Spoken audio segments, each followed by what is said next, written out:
Welcome to Sunstone, the capital of the Barony of Lionheart, which is the current location of my Shadow Dark group that I run every Sunday. It is a large town with a strong military presence as well as commercial. It is the trading hub of the local region where many people come to trade and conduct business. It is also a place to let your hair down, have a pint of ale, and eat some warm, comforting food. Many of the settlements around the town are villages and hamlets that provide the town with much of the goods that it trades. And many of the villages, sell their goods here to merchants and traders, after which those traders carry those goods on, serving as a sort of middleman between the producer and the consumer.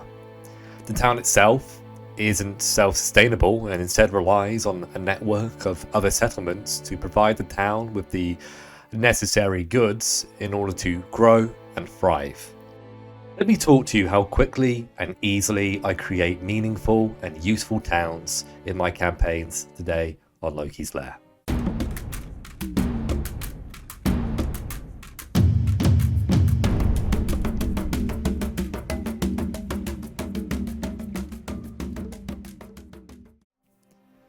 Despite what many may believe, very few settlements were self-sustainable in the medieval times.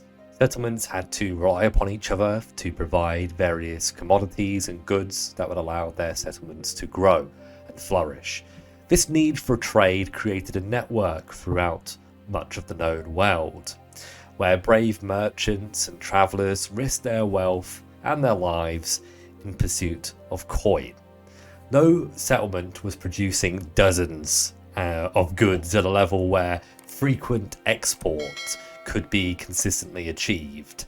Most settlements fit into one of four categories, which represent their makeup and how they interact with the local region and each other.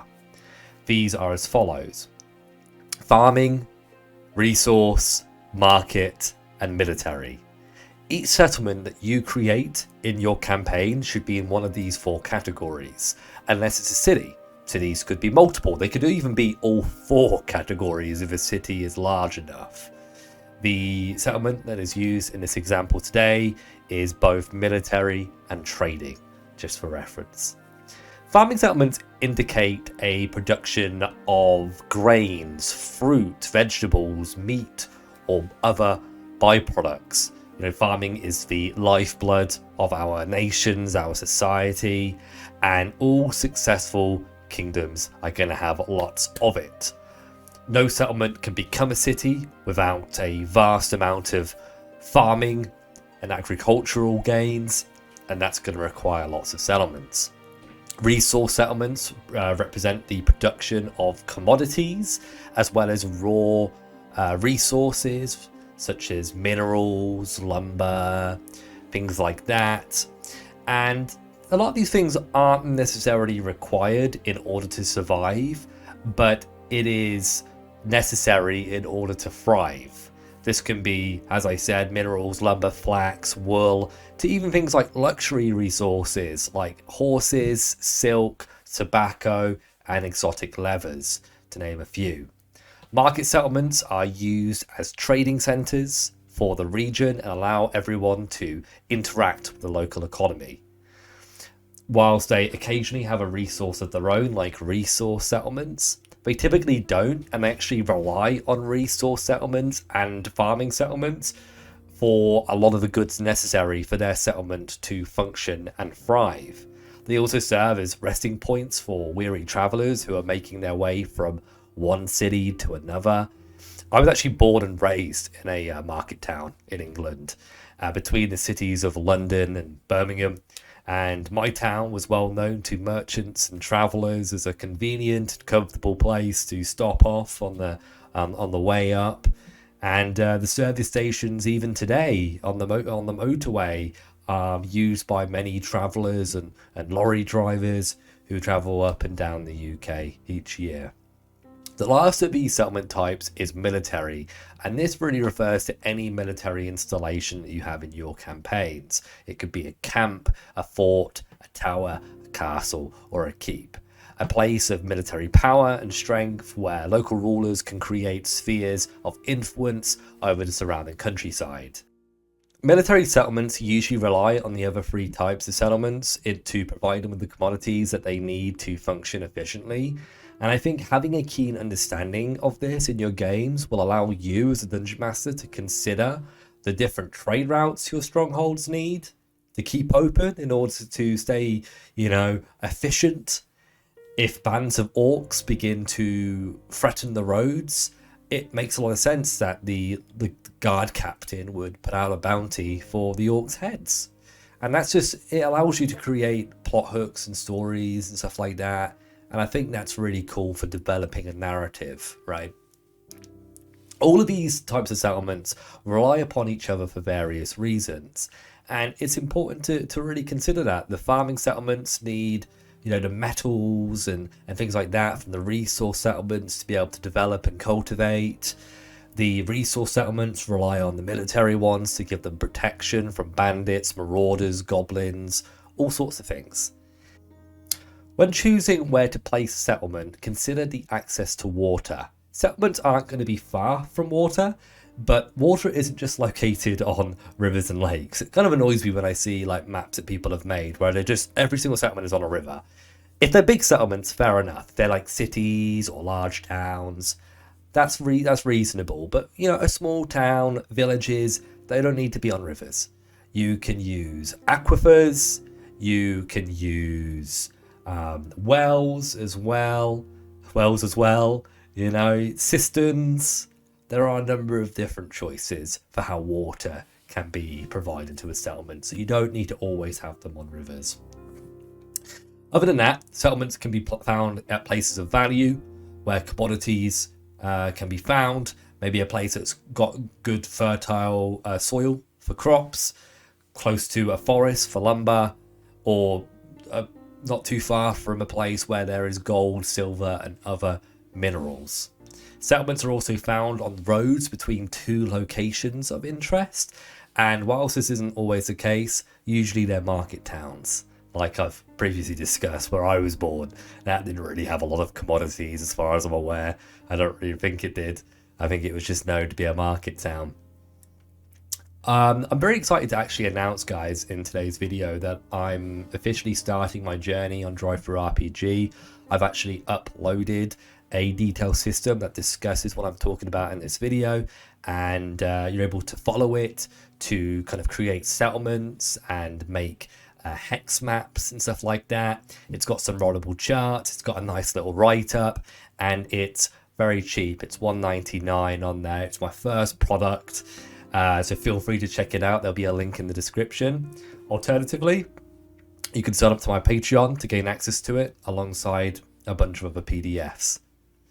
Let's jump back into the hex map. It looks a bit like Settlers of Catan, doesn't it? And to be honest, guys, that's kind of the point. Settlers of Catan is a great board game to play if you want to understand what it means to create civilization. There needs to be a network, and each hex has to have some sort of purpose. I first learned about the idea behind this system from Professor Dungeon Master. He didn't use hexes, he used squares, but I like the idea. I see him as a bit of a visionary when it comes to game design, and I've expanded his idea, I've made it into hexes, and I think I've made it into something that's far more robust. They say good DMs borrow, great DMs steal, and I think that is perhaps the case to some extent here. But each colour displayed on the settlement represents a different district or area of the settlement. Red is military, yellow is lower class, green is middle and upper class, purple is aristocracy, and blue is religion. To make this work, you want to choose how many hexes you'd like to use, and then just roll a d10 for each of them. You can refer to the table that's on the screen and determine the result. I've made a D20 version, which is included in the PDF, so hopefully you guys enjoy that. I colour each hex and also create a kind of a document or like a write-up of each hex number and what the result was, right? Just to have that kind of on file so I can refer to it. It gives me the information nice and quick.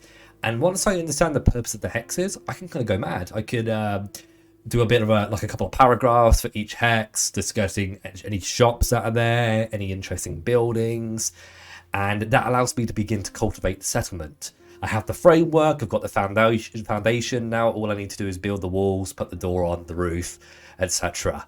And I'll have myself a very, very interesting town. The reason why I like using hexes so much is because it allows me to track movement and create random encounter maps for my larger settlements that could be based off specific hexes. Certain hexes might have certain tables, or it just might be one table for the entire settlement. I just think the idea of like potentially being robbed in the slums or being approached by a charlatan in the markets, it just sounds all too appealing. After all, we're trying to create like an emergent story with some level of authenticity where anything can happen when they pass through the front gates of your settlement. Each hex in my larger settlements requires a 1d6 roll. On a 1, there will be a random encounter. The PDF I've uploaded includes lots and lots of examples of scenarios and encounters that you can use, but here are some ideas on the screen. These encounters don't need to be combat or role play. They can just be things that the party notices whilst travelling through the settlement from one point to another. I know there are dungeon masters out there who don't really like adding lots of fluff to their travel and actually would rather just skip it entirely. But I think you can make it as simple or as complex as you'd like to. And I think there is value in briefly describing some of the nearby buildings, what's going on in the streets, like having there be some interaction with the NPCs. It makes your world feel real. It makes your world feel alive, like it's living and breathing. And when you're just like, you know, auto skipping everything, you're fast tracking to the next location, you're missing out on a lot of that individuality that I think is really valuable in the games that we play. Once you've done this, you will have a foundation for your settlement, and from there you can grow it and change it as you please. I like the system a lot because it's simple to create a lot of towns. You can do it in 15-20 minutes. We can do it in a couple of hours if you go a bit more in depth like I do. You know, it provides visuals for your players. They can look at the little hexes and kind of have an idea of what the settlement's all about. And it uses hex-based exploration, which I find is really useful for running city adventures, you know? If you like my product, please give me a review. I'm brand new to publishing on DriveThruRPG, so any support that you can give me to grow my portfolio on there would be incredibly appreciated. Other than that, I'll include some example settlements, some hex maps that you guys can use in the description below. Make sure you join my public Discord if you would like to join the community and get involved in our monthly one-shots. I think we've got one coming up actually. Also consider checking out my Patreon and either signing up for free and gaining access to a couple of things, or you can become a paid member and gain access to everything. Thanks for watching. I'll see you guys next time on Loki's Lair. Till then.